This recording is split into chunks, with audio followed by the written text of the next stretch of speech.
لاکھ شکر ہے اس اللہ کا جس نے بنایا اپنے لیے تھا، دے اس نے ہمیں دیا۔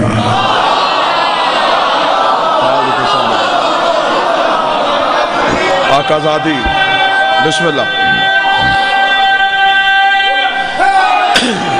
یا مالک حسین عزت عطا فرما۔ 13 رجب منت والا دن تو ہے ہی نہیں کہ آج کے دن بھی مومن سے گزارش کی جائے کہ وہ توجہ کرے یا وہ چہرے میں مسکراہٹ لائے۔ آج نہ بھی بولو، صرف مسکرانے پہ جنت واجب ہو جائے۔ آج بولنے پہ نہیں، آج مسکرانے پہ جنت واجب ہو جاتی ہے۔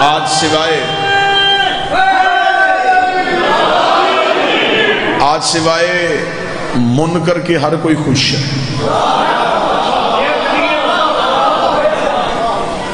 آج اتنا خوش ہے کہ کعبہ کے خوشی سے کھل اٹھا ہے۔ میں نے کہا لاکھ شکر ہے اس اللہ کا جس نے بنایا اپنے لیے تھا، دے اس نے ہمیں دیا ہے۔ سطر اگلی کہوں گا اور آپ کے چہروں پہ مبدت نور ولایت چمک اٹھے گا۔ کتنی خوش قسمت قوم ہے یہ جس کا پہلا بھی کعبے میں آیا، ہائے ہائے، آخری بھی کعبے میں آئے گا۔ پہلا کعبے کے اندر آیا ہے، آخری کعبے کی چھت پہ آئے گا۔ ہمیں فخر ہے، ہم نے اپنا پیر کسی مندر سے نہیں لیا، اللہ کے گھر سے لیا ہے۔ ہم نے کسی بت پرست کو پیشوا نہیں بنایا، ہم نے کعبے کے مالک کو اپنا رہبر چنا ہے، ہم نے کعبے کے مالک کو اپنا پیشوا چنا ہے۔ ہم نے پہلا بھی اللہ کے گھر سے لیا تھا، ہم نے آخری بھی اللہ کے گھر سے لینا ہے۔ زمانہ صرف میرے پیر کے حسد پہ، میرے رہبر کی جلن میں لوگوں نے اپنی مرضی کے امام بھی بنا لیے، لوگوں نے اپنی مرضی کے پیر بھی بنا لیے۔ پھر دھماکوں سے علی مٹانے کی کوشش کی گئی، دھمکیوں سے علی مٹانے کی کوشش کی گئی، فتووں سے علی مٹانے کی کوشش کی گئی، روایتوں سے علی مٹانے کی کوشش کی گئی۔ علی مولویوں سے نہیں مٹتا، علی مفتیوں سے نہیں مٹتا۔ اگر علی کا نام مٹانا چاہتے غیرت کر، دو کام کر، علی خود بخود مٹ جائے گا۔ ایک کعبہ گرا، ایک مسجد گرا، جب تک کعبہ رہے گا علی کا آنا یاد آئے گا، جب تک مسجد رہے گی علی کا جانا ہے۔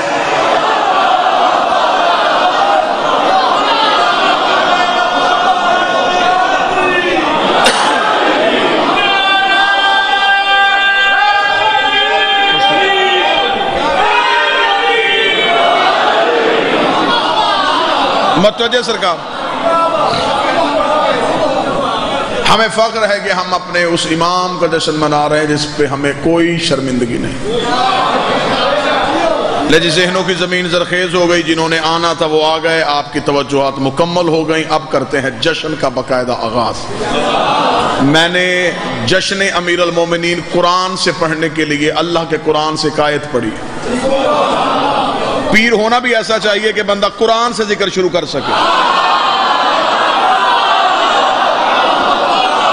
امام ہونا بھی ایسا چاہیے کہ اس کا ذکر قرآن سے شروع۔ میں نے اللہ کے قرآن سے ایک ایسی آیت پڑھی ہے جو 13 رجب کی رونق کو دوبالا کرے گی۔ صرف مخلوق جشن نہیں منا رہی، خالق بھی خوش ہے۔ خالق نے اپنی خوشی کا اظہار قرآن میں سورہ مبارکہ البقرہ کی آیت نمبر 125 پہ کیا ہے۔ مجھے اپنی مذہب کے نوجوان بزرگوں پہ اتنا اعتماد اور اتنا یقین ہے کہ یہ قوم مجلسوں میں بیٹھ بیٹھ کے ذکر علی سن سن کے ماؤں کی گود سے لے کے آج کے اس لمحے تک تم نے اتنا علی سن لیا ہے، تمہیں خطیب یا ذاکر کی ضرورت نہیں ہوتی، تمہارے ذہنوں کے اندر معرفت کے دریا موجے مار رہے ہوتے ہیں۔ ہم نے صرف اشارہ کرنا ہوتا ہے، تم نے منزل تک پرواز کو لے جانا ہوتا ہے۔ میں صرف قرآن کی آیت پڑھوں گا اور آپ کے چہروں پہ مجھے لکھا ہوا جشن نظر آئے گا۔ میں صرف قرآن کی آیت کا ترجمہ پڑھوں گا اور چہروں میں جشن نظر آئے گا۔ خدا قرآن میں کہتا ہے وَإِذْ جَعَلْنَا الْبَيْتَ مُصَابَةً لِلنَّاسِ، میرا حبیب یاد کر اس وقت کو جب ہم نے کعبے کو ثواب کے قابل بنایا تھا۔ جو ہاتھ اٹھا ہے جو علی کا نوکر، میرا حبیب یاد کر، یاد کرو اس وقت کو جب ہم نے کعبہ کو ثواب کے قابل بنایا۔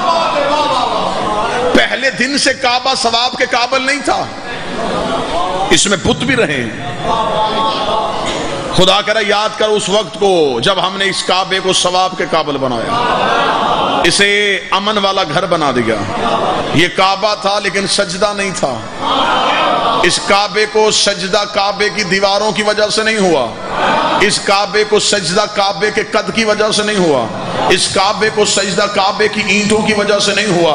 زبان کٹواؤں گا، دوبارہ کبھی منبر پہ آنے کی جرت بھی نہ کروں گا کہ کتاب سے ثابت نہ کر سکوں۔ امام سے بندے نے پوچھا تھا مولا یہ کعبہ ثواب کے قابل کب بنا تھا؟ فرمایا جب 13 رجب کعبے میں علی کی روح اتر آئے، جب 13 رجب کو کعبے میں علی آ گئے۔ قیمت مکان کی مالک کی وجہ سے ہوتی، اس نے بنوایا کیوں تھا؟ آج کسی سے پوچھو کعبہ کس کا گھر ہے؟ رہتا تو ہے نہیں، یا تو مجھے رہتا ہوا اللہ دکھاؤ، پھر میں بھی مانوں کہ یہ کعبہ اللہ کا گھر ہے۔ نہ وہ رہتا ہے، نہ وہ آتا ہے، نہ وہ اترتا ہے، پھر کعبہ کو اللہ کا گھر کیوں کہا؟ میرے سامنے شیعہ سنی مہربان تشریف فرما، 13 رجب کو علی کی ماں اپنے گھر سے نکل کے کعبہ کے قریب آئی تھی۔ 14 رجب بی بی کعبہ میں رکی ہے، 15 رجب بی بی کعبہ میں رکی ہے، 13 رجب پورا دن بی بی کعبہ میں رکی ہے، 3 دن بی بی کعبہ میں رکی ہے۔ علم عباس کو ضامن بنا کے کہتا مذہب تو چھوڑ نہیں سکتا، ہاں اس بندے کی نوکری کروں گا جو مجھے کسی پھٹی سے پھٹی کتاب کی جھوٹی سے جھوٹی روایت دکھائے کہ ان 3 دن 3 راتوں میں ایک دن بھی ابو طالب اپنی زوجہ کو ڈھونڈنے کے لیے نکلے ہوں۔ مجھے زیارت کرنی ہے اس چہرے کی جس کے دل پہ علی ہے۔ 3 دن 3 راتیں بی بی گھر نہیں آئی، کسی گھر کا بچہ گھر نہ آئے تو گھر والوں کو پریشانی ہوتی ہے۔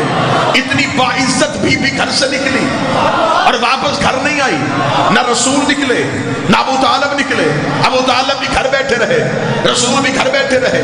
بی بی آئی بھی رات کی تاریکی میں نہیں، دن کی روشنی میں تھی۔ مکے والوں نے بی بی کو نکلتے بھی دیکھا، مکے والوں نے بی بی کو گزرتے بھی دیکھا، دیوار کعبہ کے قریب رکتے بھی دیکھا، کعبہ سے گفتگو کرتے بھی دیکھا، دیوار کو پھٹتے بھی دیکھا، علی کی ماں کو اندر جاتے بھی دیکھا، دیوار کو ملتے بھی دیکھا۔ آپ کیا سمجھتے ہیں کہ مکے والوں کے لیے یہ بات پرانی تھی؟ یہ بالکل نئی تھی۔ جس گھر کی دیوار کبھی پھٹی نہیں اور یہ بی بی گھر کے اندر کیوں چلی گئی؟ لوگ ہانپتے کانپتے ابو طالب کے دروازے پہ آئے، ابو طالب کے دروازے پہ دستک دی، دستک دے کے کہتے اٹھ رئیس مکہ، اٹھ متولی کعبہ، تیری بیوی گھر سے نکل کے اس گھر کے قریب گئی ہے اور دیوار پھٹ گئی ہے، تیری بیوی گھر کے اندر چلی گئی ہے اور دیوار مل گئی ہے۔ ابو طالب دروازہ بند کر کے مجھے بتانے کیوں آئے ہو؟ یا بلانے والا جانے یا جانے والی جانے، یا میزبان جانے یا مہمان جانے۔ 3 دن بی بی اللہ کے گھر میں بیٹھی رہی۔ مکہ میں نے دن کو سکون، مکہ میں نے رات کو سکون۔ دن والے رات والوں سے پوچھتے، رات والے دن والوں سے پوچھتے وہ بی بی آئی کہ نہیں آئی، وہ بی بی آئی کہ نہیں آئی، وہ بی بی آئی کہ نہیں آئی، وہ بی بی آئی کہ نہیں آئی۔ آ کر 16 رجب کو مکے کے سردار اکٹھے ہو کے اللہ کے دروازے پہ گئے۔ انہوں نے اللہ کے دروازے پہ جا کے دروازے پہ دستک دینی شروع کی۔ ادھر انہوں نے اللہ کے دروازے پہ دستک دی، ادھر سے اللہ کی آواز آئی اٹھ علی کی ماں، میں بھی 3 دن اسی انتظار میں تھا، وہ لمحہ آ گیا ہے، بندوں نے میرے دروازے پہ دستک دی ہے، انہیں دروازہ کھول کے علی دکھا۔ بی بی نے کہا گھر تیرا، دروازہ میں کیوں کھولوں؟ خدا نے کہا دنیا کو بتانا چاہتا ہوں جب اللہ کے دروازے پہ دستک دی جائے اندر سے جلی نہیں آتا، اندر سے علی۔ سارے بولو ہاتھ کھول کے حیدری۔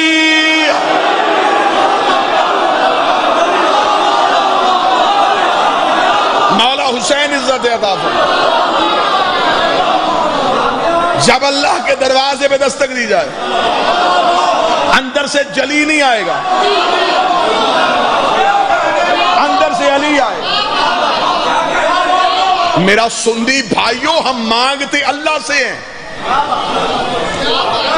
بندے ہم پہ اعتراض کرتے ہیں یا علی مدد، یا علی مدد، یا علی مدد۔ اللہ سے کیوں نہیں مانگتے؟ میں بتاتا ہوں، فقیر کا کام ہوتا ہے دروازے پہ دستک دینا، اندر سے جو بھی آئے اس کے آگے ہاتھ پھیلا دینا۔ فقیر دروازے پہ بیٹھ کے یہ نہیں کہتا کہ فلاں آئے گا تو اس سے مانگوں گا.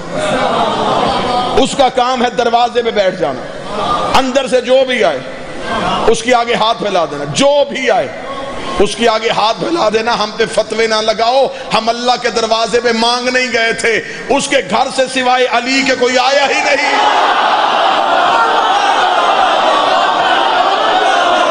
یا تو مجھے اللہ کے گھر سے کوئی نکلتا دکھا. اللہ کے گھر سے آیا ہے تو صرف شیعوں کا پیر آیا ہے.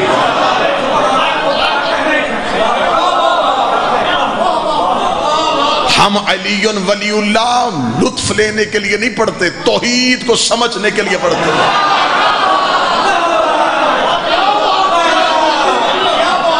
آج بندے اعتراض کرتے تیرا جب جی بات یہ شیعوں نے باتیں بنائی ہیں, ان سے کوئی بندہ نہیں پوچھتا یہ کیسے ہو سکتا ہے کہ علی کی ماں دیوار کے قریب آئے اور دیوار پھٹ جائے. دیوار کیوں پھٹی؟ بی بی دروازے سے کیوں نہیں گئی؟ دروازے سے آ سکتی تھی. خانہ کعبہ کے تالے کی چابی بی بی کے گھر پڑی تھی. کلید بردار کعبہ یہ تھے, متولی کعبہ یہ تھے. حضرت ابو طالب کے گھر کعبے کی چابی پڑی تھی, لیکن آج بی بی چابی لے کے نہیں گئی, دیوار کے قریب آئی, دیوار پھٹ گئی. اللہ نے قرآن منوانا نہیں تھا؟ اگر دیوار نہ پھٹتی خدا کے قرآن کی ایک آیت کا ترجمہ نہیں ملنا تھا. خدا نے قرآن میں دعویٰ کر دیا تھا اگر اس قرآن کو پہاڑوں پہ نازل کرتا, مہربانی کرو احسان کرو, پہاڑ اس کی ہیبت سے ریزہ ریزہ ہو جاتے. آج کوئی مولوی تم سے پوچھ لیتا کہ اللہ نے قرآن میں کہا ہے کہ اگر پہاڑوں پہ نازل کرتا پہاڑ ریزہ ریزہ ہو جاتے, تمہارے گھر کی آج تک الماری نہیں ٹوٹی, بتاؤ وہ کون سا قرآن ہے جو پہاڑوں کو ریزہ ریزہ کرتا ہے؟ تمہارے پاس کوئی جواب نہیں. ہم ہاتھ پکڑ کے کعبہ کو رکن یمانی دکھا کے بتائیں گے علی بچہ بن کے نہیں آیا تھا, قرآن بن کے آیا.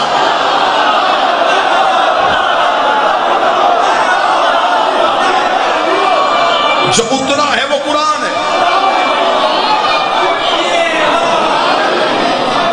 جو ہمارے گھروں میں پڑا ہے یہ لفظوں والا قرآن ہے. میں جملہ بڑا خوبصورت جملہ دینے لگا, بڑا خوبصورت جملہ, بڑا خوبصورت جملہ. علی لفظوں میں ڈھلے تو قرآن بنتا ہے, قرآن جسم میں آئے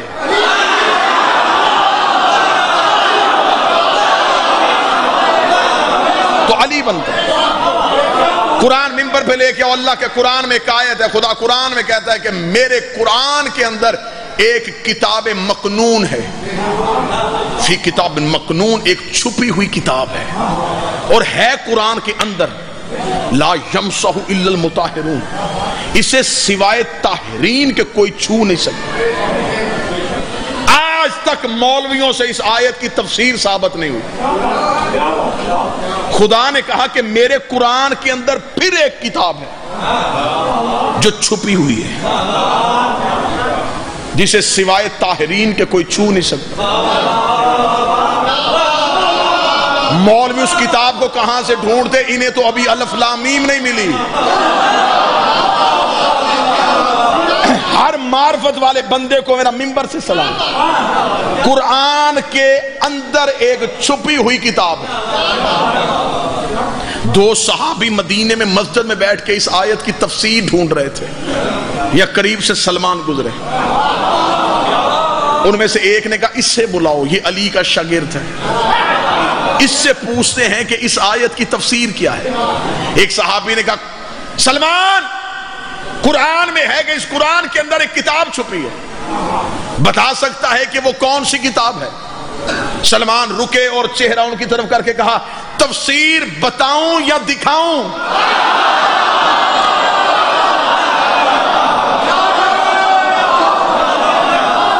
میں تمہیں قرآن کی تفسیر بتاؤں یا دکھاؤں؟ ان میں سے ایک بولا, اس نے کہا دکھائے گا کیسے؟ فرمایا تمہیں سامنے نظر آئے گی. انہوں نے کہا ابھی قرآن کھولے گا، قرآن میں سے انگلی رکھے گا اور کہے گا یہ ہے وہ آیت جسے اللہ نے کتاب مکنون کہا ہے، یہ ہے وہ رکوع جسے اللہ نے قرآن مکنون کہا ہے، یہ ہے وہ سورت۔ سلمان نے قرآن نہیں کھولا، سلمان نے دونوں کی کلائی پکڑی، گلی میں چلتا ہوا، آؤ تمہیں کتاب دکھاؤں، آؤ تمہیں کتاب دکھاؤں، آؤ تمہیں کتاب دکھاؤں، آؤ تمہیں کتاب دکھاؤں۔ زندگی میں سوچنے والے بندے کے سامنے میں نے خطاب کیا ہی نہیں ہے، عشق علی کے بیٹوں سے مانگا، عشق والے بندوں کو معرفت سنانے کے لیے آیا ہوں۔ سلمان ہاتھ پکڑ کے چلتے چلتے زہرا کے دروازے پہنچے، زہرا کی دہلیز پہ ہاتھ لگا، یہ ہے وہ کتاب مکنون، یہ ہے وہ کتاب مکنون، اس گھر کے اندر وہ قرآن رہتا ہے، اس گھر کے اندر وہ قرآن رہتا ہے۔ انہوں نے کہا سلمان بوڑھا ہو گیا، تجھے ہی نہیں پتا اس گھر کے اندر قرآن کیسے ہے؟ سلمان نے کہا مجھے بتاؤ قرآن میں کیا ہوتا ہے؟ انہوں نے کہا آیتیں ہوتی ہیں۔ سلمان نے کہا ابھی دروازہ کھلے گا، میں تمہیں آیتیں چلتی ہوئی دکھاؤں۔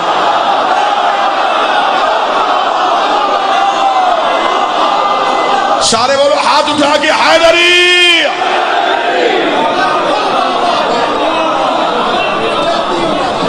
میں تمہیں چلتی ہوئی آیتیں، درود سارے حضرات مل کے بلند آواز سے پڑھیں۔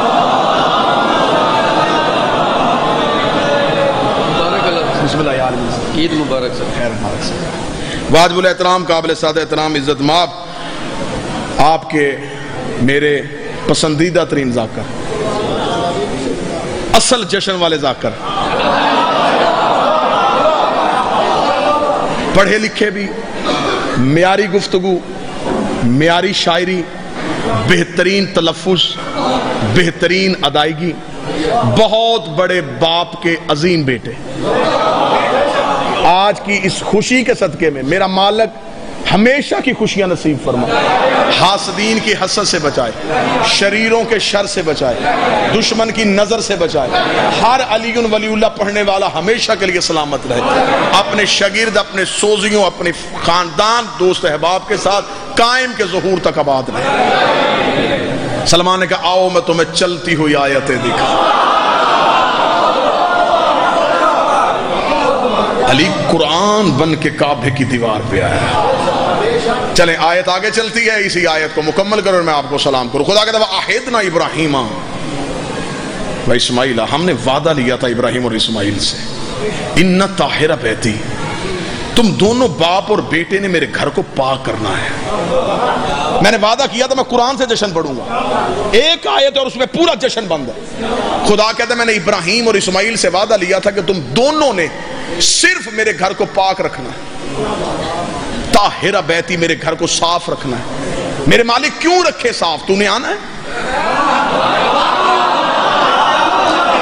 تو نے رہنا ہے۔ خدا نے کہا نہیں، للطائفین العاکفین ورکع السجود، اس گھر کو پاک کرو، اس میں طواف ہوگا، اس گھر میں رکوع ہوگا، اس گھر میں سجدہ ہوگا، اس گھر میں اعتکاف ہوگا۔ یہ چار لفظ قرآن میں نہ ہو، میں تمہارا نہیں اللہ کا مجرم۔ اب بھی قرآن منبر پہ لے کے آؤ، خدا نے کہا ابراہیم اور اسماعیل میرے گھر کو پاک کرو، صاف کرو، اسے ذرا اچھی طرح سجاؤ۔ یہاں چار کام ہونے ہیں، طواف، رکوع، سجدہ، اعتکاف۔ اب میرا شیعہ سنی مجمع مجھے بول کے بتائے، طواف کعبے کے اندر نہیں ہوتا، باہر ہوتا۔ خدا نے کہا گھر کو اندر سے پاک کرو، جب طواف اندر ہونا ہی نہیں تھا پاک کیوں کرنا؟ آگے چلتے میرے مالک کوئی اور کام، فرمایا رکوع ہونا ہے۔ میرے مالک رکوع بھی کعبے کے اندر نہیں ہونا، باہر ہونا، فرمایا اندر سے صاف کرو۔ تیسرا کام فرمایا سجدہ ہوگا، سجدہ بھی کعبے کے اندر نہیں ہوتا، کعبے کو ہوتا ہے۔ چوتھا کام خدا نے کہا میرے گھر میں اعتکاف ہونا ہے، اعتکاف کعبے کے باہر نہیں ہوتا، اندر ہوتا ہے۔ اس کا مطلب ابراہیم اور اسماعیل کو نبوت اسی بات پہ ملی تھی، تم نے اس گھر کو اتنا پاک کر دینا ہے کہ اس میں کسی نے 3 دن رہنے کے لیے آنا۔ میں اس بندے کے ہاتھ پہ بیعت کروں گا جو مجھے اللہ کے گھر میں کسی کو رکتا ہوا دکھائے کہ کبھی ابراہیم اللہ کے گھر میں رکا ہو، کبھی اسماعیل اللہ کے گھر میں رکا ہو، کبھی کوئی نبی اللہ کے گھر میں رکا ہو، بلکہ اس نے تو نبیوں کی ماں کو اپنے گھر سے نکال دیا تھا۔ پھر میرے مالک تیرے گھر میں اعتکاف، اور خدا نے یہ نہیں کہا تھا کہ میرے گھر میں رہائش ہوگی، خدا نے کہا میرے گھر میں اعتکاف ہوگا۔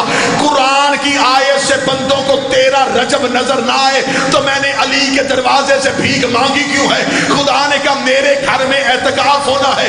اعتکاف کا زیادہ سے زیادہ دورانیہ 10 دن ہوتا ہے، کم از کم دورانیہ 3 دن ہوتا ہے۔ بی بی 13 رجب کو آئی تھی، 16 رجب کو گئی ہے، اور خدا نے کہا صاف کرو میرے گھر میں اعتکاف ہونا ہے۔ مرضی کے مولوی کے سر پہ قرآن رکھ، مرد اعتکاف بیٹھے گا تو مسجد میں بیٹھے گا، عورت اعتکاف بیٹھے گی تو گھر میں بیٹھے گی۔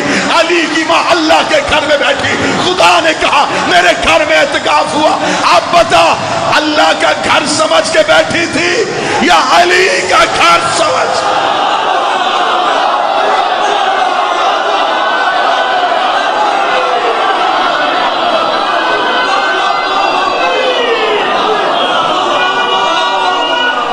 بسم اللہ۔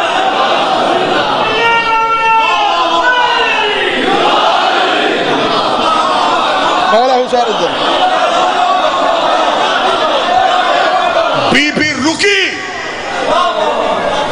خدا نے کہا میرے گھر میں اعتکاف ہوا، میرے گھر میں کوئی رکا ہے، بس اس رکنے کے لیے 4 دیواری بنوائی تھی۔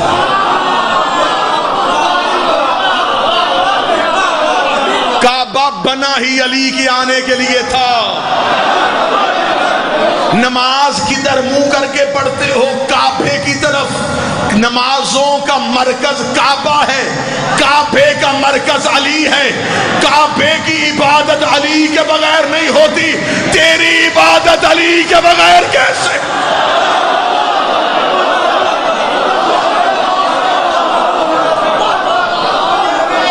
اہل سنت کتابوں سے یہ حدیث نبوی دکھانے کے لیے تیار ہو۔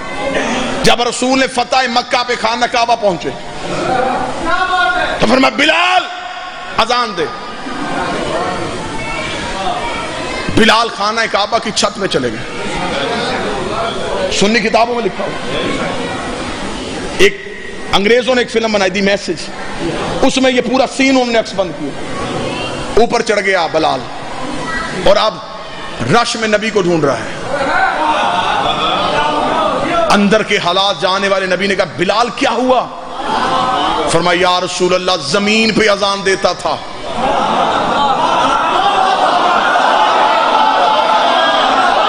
منہ کعبے کی طرف کرتا تھا، بھیج کعبے کی چھت پہ دیا ہے، ایسے اذان دوں؟ علم عباس گواہ ہے، نبی کا جو فرمان ہے وہ کتابوں میں آج بھی درج ہے۔ نبی نے اونچی آواز میں کہا مجمع میں ڈھونڈ علی کہاں ہے؟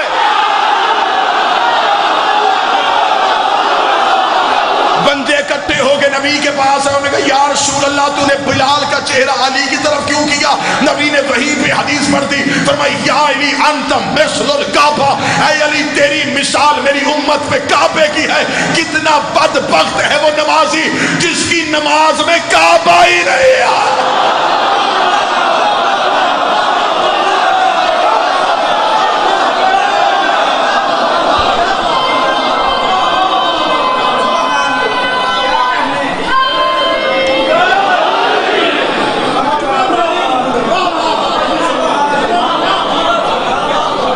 عشق آزماؤ علی سے،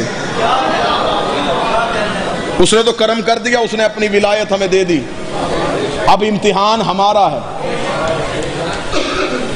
جس بندے نے علی، بس آخری جملے کہہ کے میں قبلہ قاضی صاحب کے حوالے میں کر لوں گا، ہمیں جو اس نے علی کی ولایت دی ہے یہ اس نے ہمیں روز اول دے دی تھی۔ اور مہربانی کرو دنیا میں لوگوں کی منتیں نہ کیا کرو علی اللہ پڑھنے کے لیے، جنہوں نے پڑھنا تھا وہ اللہ نے چن لیے۔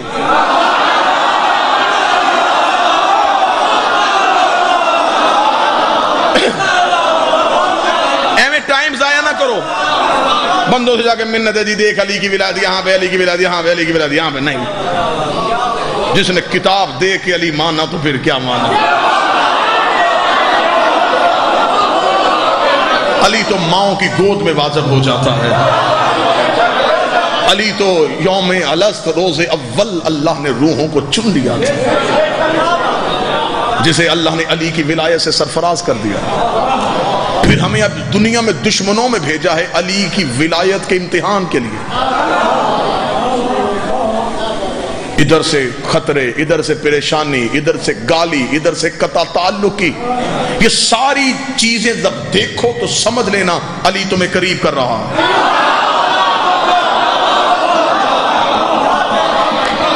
ولایت آ گئی. ہم دن میں 5 دفعہ اللہ کی بارگاہ میں جا کے صرف اس سے ایک ہی دعا کر دے، اہدنا الصراط المستقیم.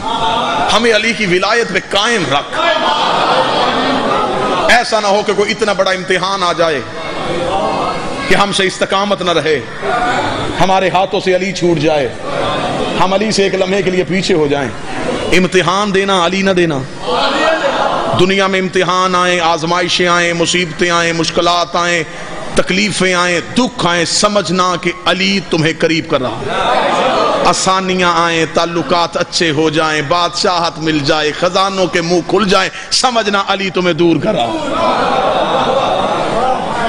جتنی مصیبتیں زیادہ آئیں گی اتنا علی کی ولایت کا امتحان دینے کا لطف آئے. میں ایک جملہ کہہ کے منبر چھوڑتا ہوں صرف عقیدوں کو بہتر کرنے کے لیے. جناب میثم تمار جب گئے تھے دشمن کے دربار میں، میثم تمار کے پاس ایسے ایسے اللہ کے راز تھے. میثم چاہتا تو دربار سے غائب ہو سکتا تھا، میثم چاہتا تو گرفتار ہی نہ ہوتا، میثم چاہتا اشارہ کرتا کڑیاں توڑ دیتا. کیا یہ سب کچھ علی کا نوکر نہیں کر سکتا؟ کر سکتا تھا. پھر دربار میں کیوں آیا؟ تاکہ یہ ظلم کرے، میں اپنی محبت آزماؤں.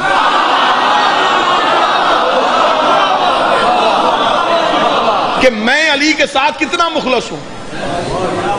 جان بوجھ کے علی کے نوکر دشمن کو، طوفان کو للکارتے تھے کہ ادھر سے طوفان آئے اور میں اپنی جرت آزماؤں.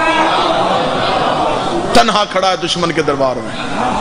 جملے کتاب کے بالکل بے عینے ہی نہ ہو تو منبر پہ آنے کا ایک لمحے کا لیے میرے مالک مجھے اجر عطا فرمائے. یوں قیدی کھڑا ہے اور حاکم نے، بادشاہ نے دیکھے کہا علی چھوڑ دے.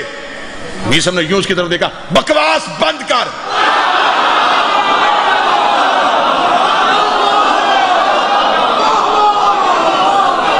یہ جملہ کتاب میں نہ ہو، میں مجرم ہوں آپ کا. جان بوجھ کے اسے اشتعال دلوایا. کیسا؟ جان بوجھ کے اسے غصہ دلوایا. یہ غصے میں آئے، یہ میری سزا سخت کرے.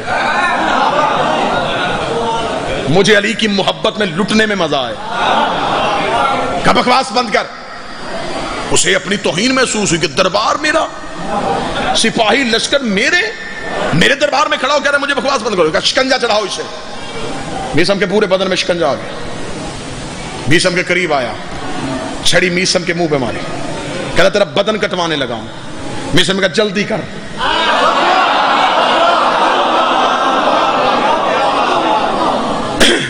اس نے سپاہی سے کہا پہلے اس کی انگلیاں کاٹو، ابھی پتا چل جائے گا عشق کتنا ہے. جو میثم آپ نے سنا میں وہ نہیں سنانے آیا. اس کی انگلیاں کاٹو. یوں شکنجے میں کہا سب انگلیاں تھی. جلاد نے تلوار نکال کے 4 انگلیاں کاٹ دی. انگلیاں کٹ کے زمین پہ گری. میثم نے دوسرے ہاتھ سے اپنی انگلیاں اٹھائی،